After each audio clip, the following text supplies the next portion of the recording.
آقا کریم صلی اللہ علیہ وسلم نے فرمایا میرے بھائیوں، جب انسان اس دنیا سے چلا جائے گا مرنے کے بعد، جب وہ اللہ کے سامنے کھڑا ہوگا تو اللہ اس کے قدموں کو جما دے گا اور وہ اللہ کے سامنے سے اپنے قدم ہلا نہ سکے گا جب تک 5 سوالوں کے جواب نہ دے دے۔ کیا کہنے ہمارے کریم رب کے، جو سوال پوچھنے ہیں وہ پہلے ہی اپنے بندوں کو بتا دیے تاکہ میرے بندے تیاری کر لیں اور کامیاب ہو جائیں۔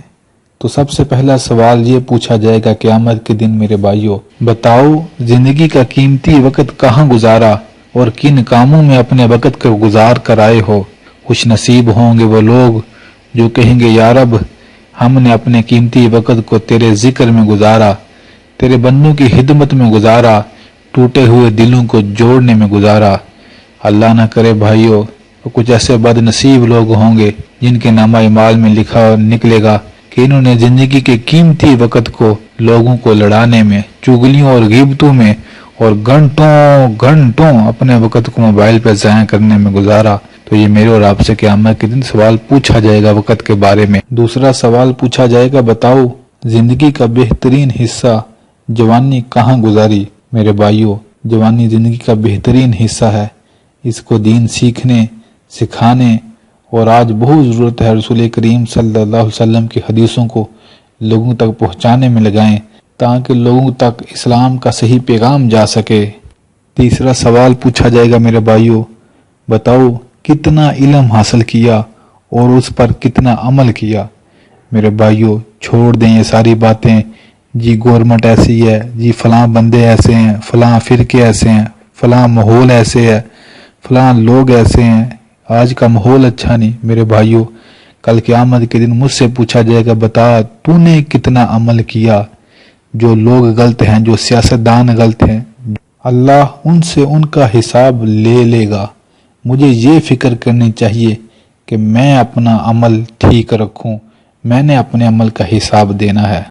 چوتھا سوال پوچھا جائے گا میرے بھائیوں، بتا تو نے مال کہاں سے کمایا؟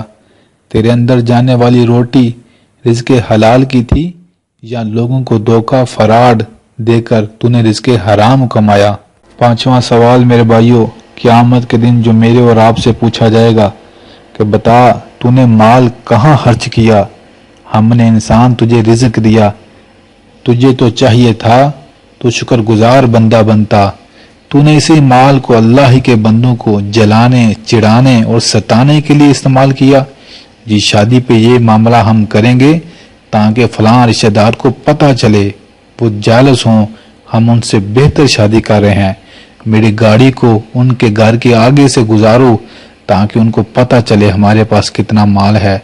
فلاں جگہ جا رہے ہیں کھانا کھانے، ان کو بتاؤ ہم نے کتنے مہنگے سوٹ ڈالے ہیں، ان کو بتاؤ ہم سالگرہ پہ کتنا پیسہ لگاتے ہیں، تاکہ لوگوں کو چڑھایا جائے، ستایا جائے، اپنے مال کا روب ان پہ ڈالا جائے۔ اے انسان، تجھے تو چاہیے تھا اس مال کو شکر گزار بندہ بن کے لوگوں کے غموں اور دکھوں کو کم کرنے میں استعمال کرتا، تو نے تو نہ قدرہ نہ شکرہ بن کے اس مال کو لوگوں کو جگہ جگہ غربت کا احساس دلانے میں استعمال کیا۔